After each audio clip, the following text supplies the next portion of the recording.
But is this the beginning of the end of the Good Samaritan? It certainly seems that way in Bragg's New York City. I mean, he goes after former President Trump. He's focused on that. But the people that are out there either defending themselves from violent crime or defending others are now. There was no violent crime. He was threatening people. No, but there was no violent crime. He didn't attack anyone. He was threatening to attack people. Well, again, he was threatening to attack. Violent crime means somebody was attacked. Nobody was attacked. If someone looks at me wrong or screams at me, should I kill them? Hey folks, Dale Jackson here. Let's talk a little bit about the David Penny, Jordan Neely situation. You know the entire story. Jordan Neely got on a train, started threatening people, said he wasn't afraid to die, screaming and yelling. A former Marine, Daniel Penny, comes up behind him, puts him in a rear naked choke, takes him down. He eventually dies.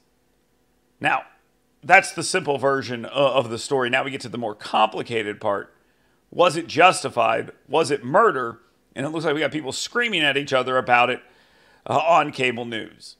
Yeah, Chris, today 24-year-old Marine veteran Daniel Penny is the man accused of killing Jordan Neely. He surrendered himself to law enforcement. That is after radical Manhattan Soros-funded district attorney Alvin Bragg charged Penny with second-degree manslaughter, a charge that carries a 3 to 15-year prison sentence. Mind you, this is the man who saved a subway of riders from being harassed by an erratic homeless man with 42 prior arrests, including subway attacks. Daniel Penny was taken into custody the day of the incident and released without charges.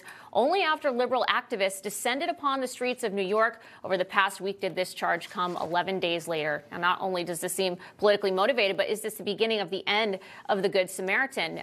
It certainly seems that way in Bragg's New York City. I mean, he goes after former President Trump. He's focused on that. But the people that are out there either defending themselves from violent crime or defending others are now. There was no violent crime. He was threatening people. No, but there was no violent crime. He didn't attack anyone. He was threatening to attack people. Again, he was threatening to attack. Violent crime means somebody was attacked. Nobody was attacked. If someone looks at me wrong or screams at me, should I kill them? Should I choke them to death? Should I come up behind them and put them in a rear naked choke? Probably, if he's threatening to murder people on a subway train. He did not threaten. He did threaten to kill people. He said he was hungry. He threatened to kill people. I think you're omitting a couple of key elements. Being mentally ill is not a crime. Well, he wasn't. Being hungry is not a crime. Jason, Being homeless is not a crime. No, threatening to murder people. We absolutely have a mental health crisis. That's a fact. We need to address the homeless situation. Absolutely. It's so frightening to walk down the street and you have somebody who's either on something or severely mentally ill, and we're just supposed to look away and act like nothing's happening, or if somebody is getting right up in our face, ignore it. We're afraid to act. Chris Plant is 100% correct here when he says, when the guy's threatening people on the subway and you're trapped on the subway, you do have a right to step in and do something about it. You could tell the story about how the guy's mentally ill. You could tell the story about how the guy is hungry. That doesn't give you a right to do whatever you want. And if you are threatening people, people are justified in responding to that threat. But some people, including this expert, legal analyst on CNN, believe that there's no such thing as anticipatory self-defense. You have to wait till someone actually attacks you before you can do anything. Neely may have been loud, he may have been boisterous. He wasn't using any kind of physical actions to attack anyone. So anticipatory self-defense, let's call it, that's just not really a thing when it comes to a legal defense.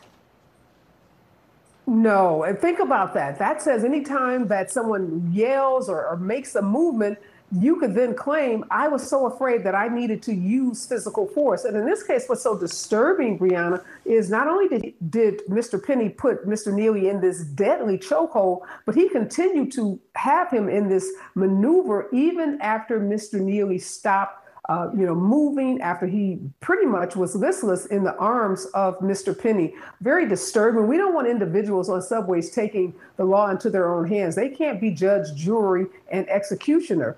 If he was afraid, if Mr. Penny was truly afraid, he could have left that car and gone to another subway car. At his arraignment, Penny's lawyer highlighted his military service. He said that it should be considered.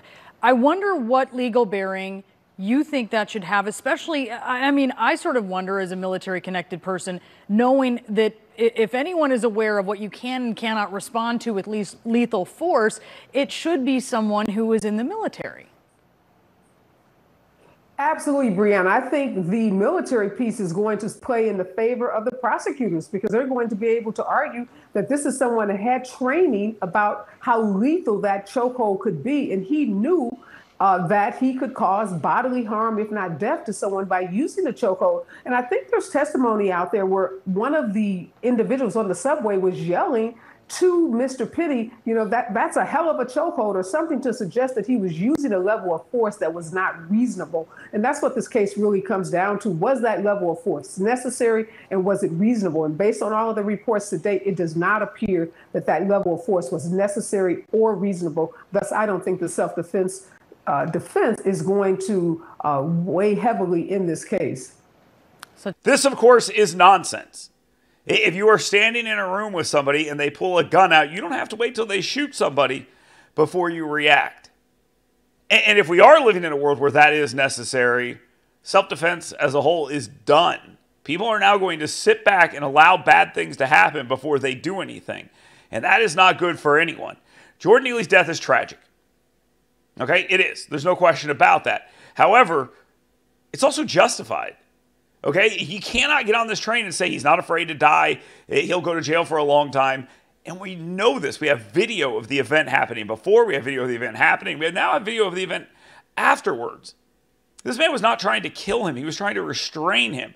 And you know what? Sometimes bad things happen when that goes down. That's not a crime. And I'd like to also point something out here. The only reason why Daniel Penny is being charged is because the mob demands it.